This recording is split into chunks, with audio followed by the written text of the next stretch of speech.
Well, here we are. We're at the beginning of the month of May. May is honestly one of my favorite times of the year to fish because you have a lot of fish that are extremely accessible, whether you fish from the bank or whether you fish from a boat. So today I want to go over the top 5 lures that I fish in May. You cannot beat these lures. So stay tuned. It's going to be a good one. This video is brought to you by sportsmansoutfitters.com. I can almost guarantee that some of your favorite lures you can find at the best price at sportsmansoutfitters.com. And one of the best ways to help support the Bass Fishing HQ channel is by clicking those links for Sportsman's and shopping. So I'm gonna leave a link for all the lures that I'm talking about today. If you guys wanna pick some up, make sure to hit those links for sportsmansoutfitters.com.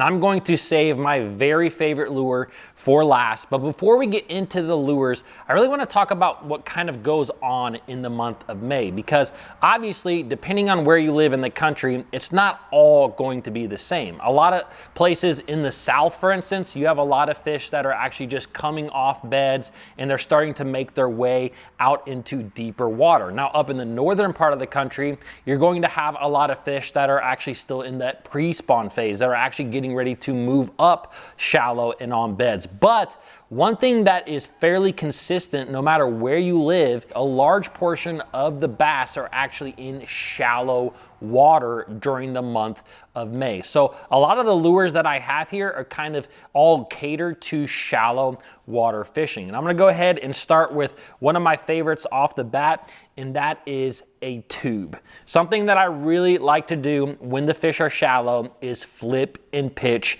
shallow cover. This could be anything. This could be stumps, lay down logs. This could be docks. This could be reeds. This could be grass. And my absolute favorite lure to use, the one that I pick up more than any other one, is some sort of tube. Now, the one that I really like, the one that I've told you guys a lot about, is the Strike King 4.5-inch flipping tube. The reason that I like it is because it has a solid head on it, so it doesn't tend to tear as much as other tubes. Now, the reason that I like a tube so much is because during this time of the year, you have a lot of fish that are on beds. Whether you're fishing in clear water or in dirty water, a lot of the fish that you catch just randomly flipping down the bank are actually on beds.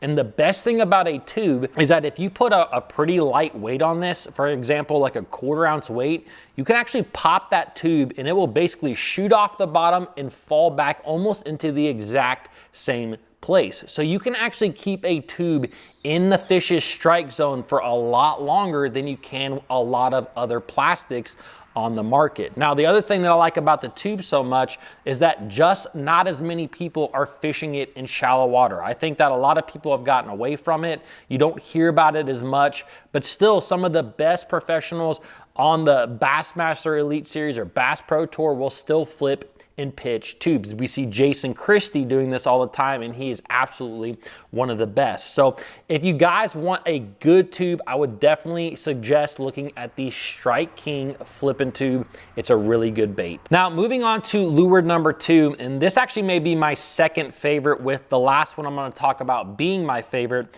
and that is a walking style topwater bait. I absolutely love to fish this bait, and it seems like in May, over a large part of the country, you can start picking up a topwater bait and getting bit. Now, this may neglect a lot of those guys that are up north. If you're in the northern part of the country, like the Minnesotas, the New Yorks, your water is probably in the upper 40s or in the 50s, and this isn't always going to be the best bait in that situation, but for a large part of the country, a topwater really starts to play in the month of May. Now, one thing that I really like to do with my topwater is concentrate on rock. And the reason that I like to concentrate on rock is because typically after the bass spawn, and even sometimes while the bass are spawning, you will have a shad spawn. So if you are fishing in an impoundment, a lake that has threadfin or gizzard shad, a lot of times in the month of May, around that full moon,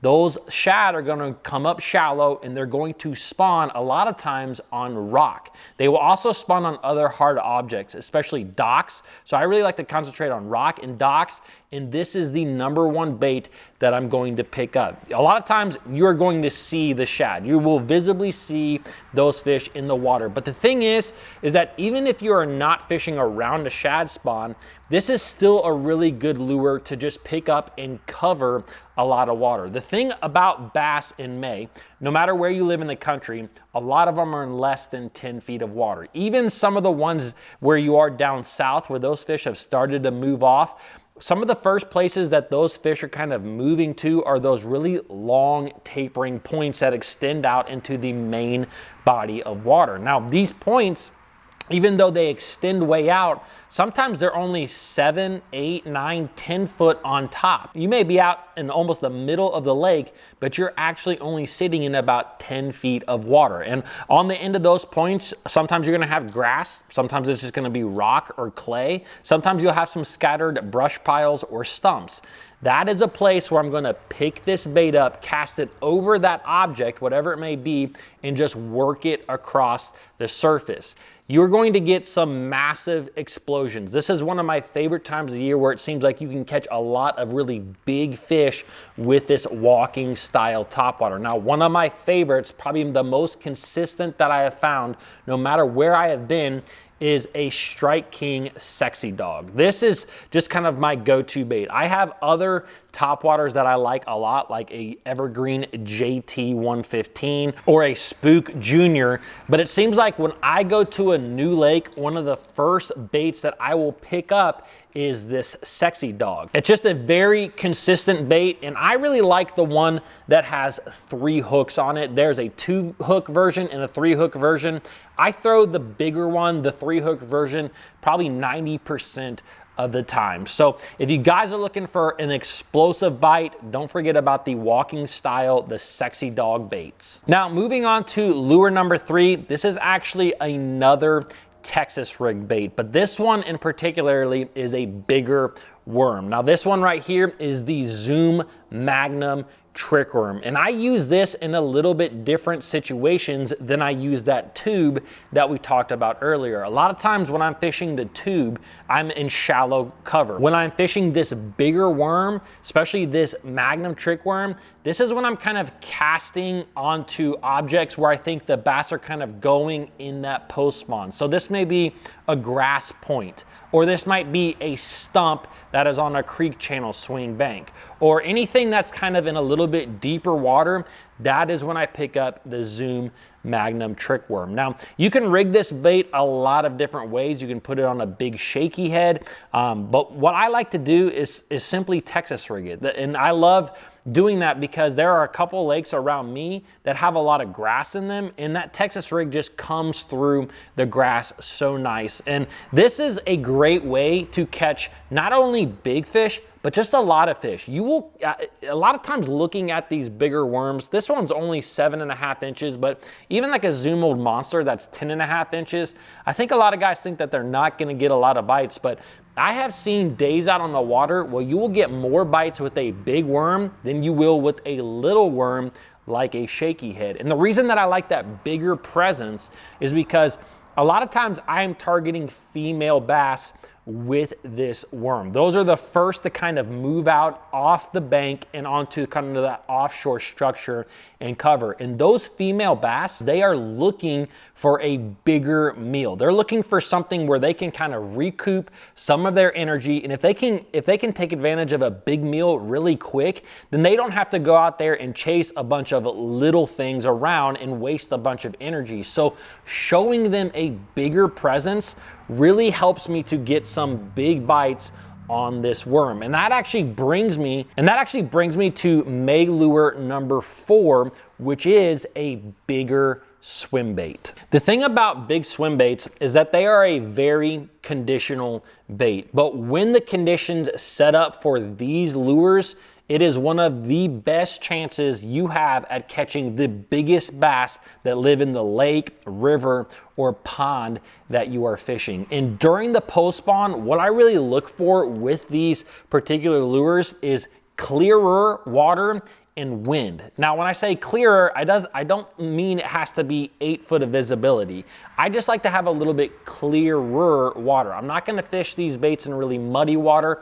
I'm gonna fish it in water that has 3 foot of visibility, 4 foot of visibility plus. And that's the big thing that I look for, is a little bit of visibility. The second thing is wind. I really feel in order to get bass to commit to these baits, especially during that post-spawn time frame, which you see a lot in May, you need to have a little bit of wind on your side. Now, you don't necessarily always need the wind if you're fishing really early in the morning or really late in the evening when the bass are just kind of in a feeding mode. But a lot of times, I'm not even gonna pick up this bait unless I have that clearer water and a little bit of wind. Now, the big thing with these baits, and I think that this is the most critical thing that you can do as an angler, is just treat these baits like they're any other spinner bait or chatterbait. A lot of times I'm gonna throw these in that exact same situation. If I find an area where I like to pick up a chatterbait,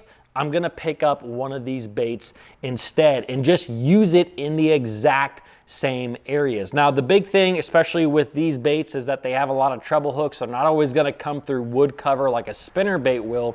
So you do have to be kind of, you do have to recognize that and just work your bait a little bit differently. But those big females are looking for a big meal. So you have small windows where you can capitalize on these bigger baits. Now, there's a lot of great glide baits out there on the market. Ones that are, honestly, they're better than this one that I have here, which is in the Storm Arashi glide. But if you are just getting into glide bait fishing, or you don't have a lot of glide bait fishing, this is a fairly inexpensive bait that I've actually caught a lot of fish on, and I've also got a lot of followers on, which also just gives you some confidence in that bait. I think right now at Sportsman's it's only like $29. So again, I'm gonna leave the link for these down below in the description. Now let's get on to my absolute favorite way to catch a bass during this time of the year. Lure number 5, my absolute favorite, is fishing the floating worm. The floating worm is a great old school technique that a lot of guys used to fish, but they don't fish them as much anymore. And I did a full video right here all on the floating worm. So if you guys want to learn this technique inside and out, go ahead and click on this video next. Also, don't forget to subscribe to the channel, and I will see you guys in the next video.